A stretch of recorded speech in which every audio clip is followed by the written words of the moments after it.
Chapter 20, A Solemn Warning. To the managers of the Review and Herald. This following article was read to the Review and Herald Board in November 1901. Dear Brethren, God's design in the establishment of the publishing house at Battle Creek was that from it light should shine forth as a lamp that burneth. This has been kept before the managers.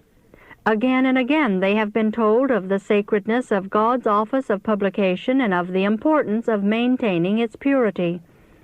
But they have lost true understanding and have united with the force of the enemy by consenting to print papers and books containing the most dangerous errors that can be brought into existence. They have failed to see the evil influences of such erroneous sentiments on typesetters, proofreaders, and all others engaged in the printing of such matter. They have been spiritually asleep. By some of the outside work brought into this institution, the science of Satan has been presented to the minds of the workers. The printing of such matter is a dishonor to God. It has done its part in deteriorating the minds of the workers. The managers have agreed to print it at a low figure. The gain would have been loss if the very highest figure had been asked for the work. I have received a letter from Elder Daniels regarding the addition of another building to the Review and Herald office. The answer I make to this is no, no, no. Instead of making any additions to the buildings already erected, cleanse the office of the trash of satanic origin, and you will gain room in every way. God is not pleased with the congested state of things in Battle Creek. If the workers were divided and plants made in other places, God would be better pleased, and the standard of truth would be planted in regions which have never heard the message. Before you add another building to the office in Battle Creek, make thorough restitution to the southern field. This has not yet been done as it should be done. Every step has been forced. The $5,000 which would be used and added to the Review and Herald buildings should now be invested in the work in other places where the gospel of truth has not yet been preached.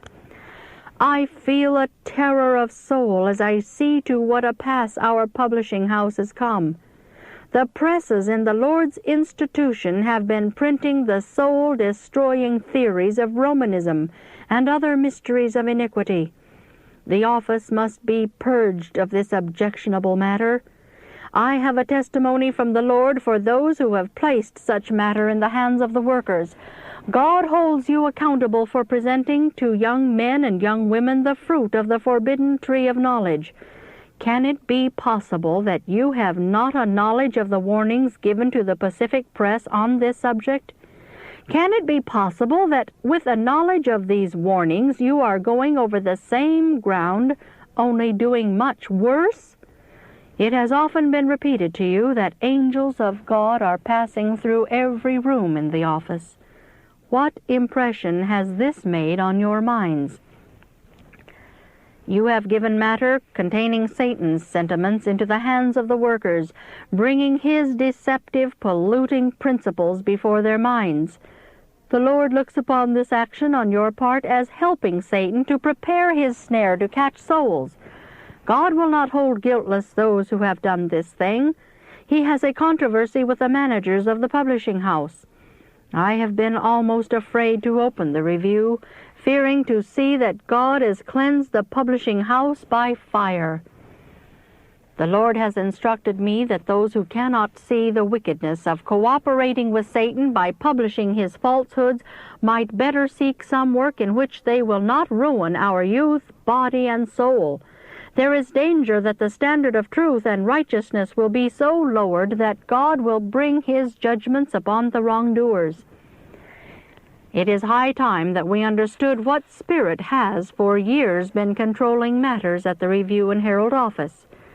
I am horrified to think that the most subtle phase of spiritualism should be placed before the workers, and that in a way calculated to confuse and perplex the mind.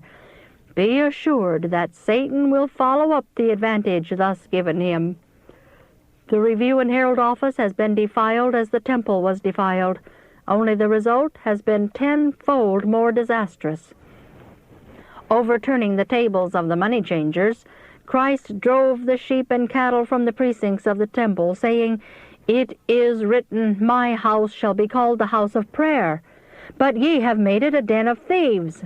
Read in Matthew 21:13. Worse even than the defilement of the temple has been the defilement of the publishing house by the printing of matter which should never have been placed in the hands of the workers in God's institution. God's law has been transgressed, His cause betrayed, and His institution made a den of thieves.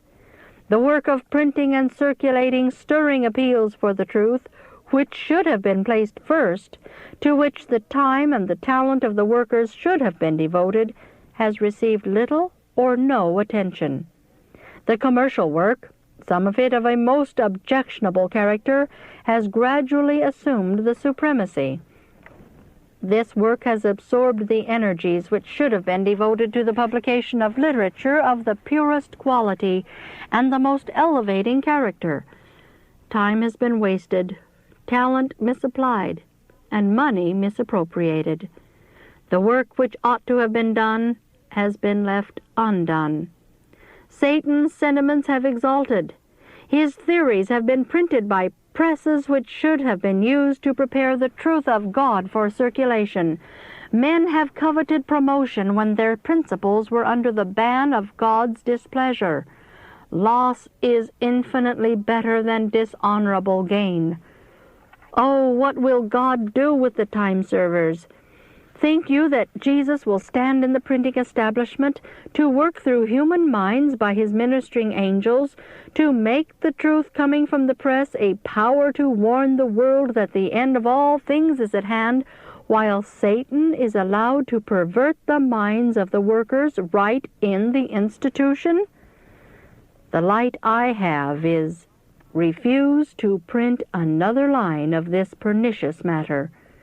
Those who have had to do with this introduction into the publishing house need to repent before God in contrition of soul, for His wrath is kindled against them.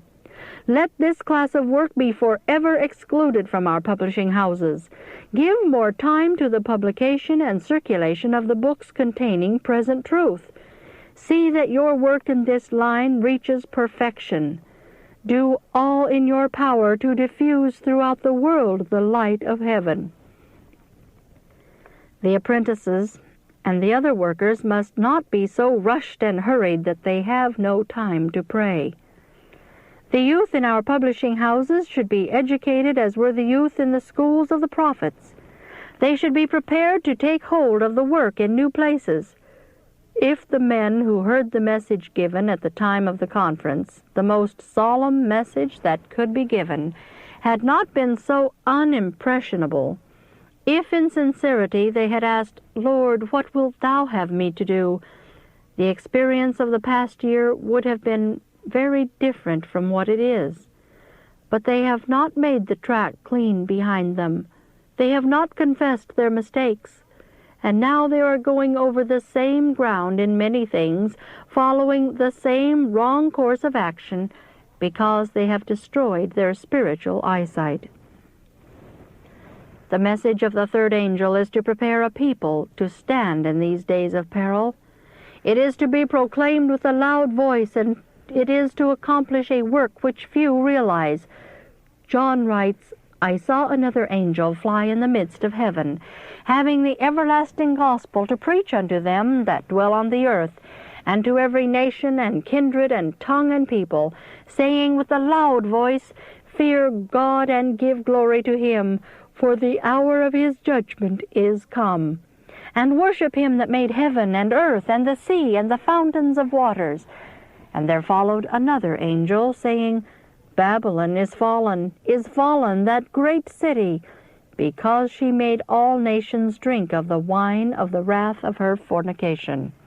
See Revelation 14:6-8. How is this done?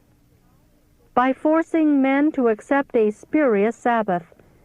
In the 31st chapter of Exodus, we are plainly told which day is the Sabbath of the Lord. The keeping of the Sabbath is declared to be a sign of the loyalty of God's people. God means just what he says.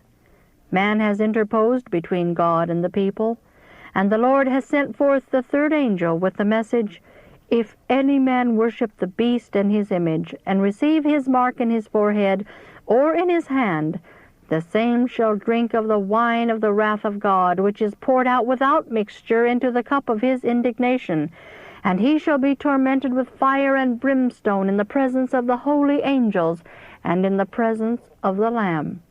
See verses 9 and 10 of Revelation 14. God's people are to keep his commandments, discarding all worldly policy. Having adopted right principles of action, they are to reverence these principles, for they are heaven-born. Obedience to God is of more value to you than gold or silver. Yoking up with Christ, learning his meekness and lowliness, cuts short many a conflict, for when the enemy comes in like a flood, the Spirit of the Lord lifts up a standard against him. I address those who, in accepting positions of trust in the publishing house, have taken upon themselves the responsibility of seeing that the workers receive the right education. Seek to realize the importance of your work. Those who show by their actions that they make no effort to distinguish between the sacred and the common may know that, unless they repent, God's judgments will fall upon them. These judgments may be delayed, but they will come. If, because your own minds are not clear and elevated, you give the wrong bias to other minds, God will call you to account. He will ask, "Why did you do the devil's work when you were supposed to be doing a great work for the Master?" In the great day of final accounts, the unfaithful servant will meet the result of his unfaithfulness. I send you this because I am afraid for you. Your continually increasing force of workers might better be sent into the work in other places. In the night season I have been talking earnestly to you in your meetings, presenting the truth as it is in Jesus. But by some it was rejected. They had passed beyond conviction. They had sinned against great light and knowledge, stifling conscience until it could no longer penetrate the callous heart.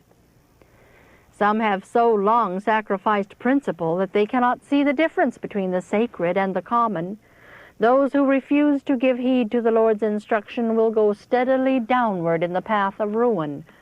The day of test and trial is just before us. Let every man put on his true colors. Do you choose loyalty or rebellion? Show your colors to men and angels. We are safe only when we are committed to the right. Then the world knows where we shall be found in the day of trial and trouble. If the work begun at the General Conference had been carried forward to perfection, I should not be called upon to write these words. There was opportunity to confess or deny wrong, and in many cases the denial came to avoid the consequences of confession. Unless there is a reformation, calamity will overtake the publishing house, and the world will know the reason. I have been shown that there has not been a turning to God with full purpose of heart. The Lord is dishonored in the institutions erected for his honor. The marked disregard of God's commandments in the publishing house has placed its impress upon the workers. God asks, "Shall I not judge for these things?" I saw heavenly angels turning away with grieved countenances. God has been mocked by your hardness of heart, which is continually increasing. According to their responsibility will be the punishment of those who know the truth and yet disregard God's commands.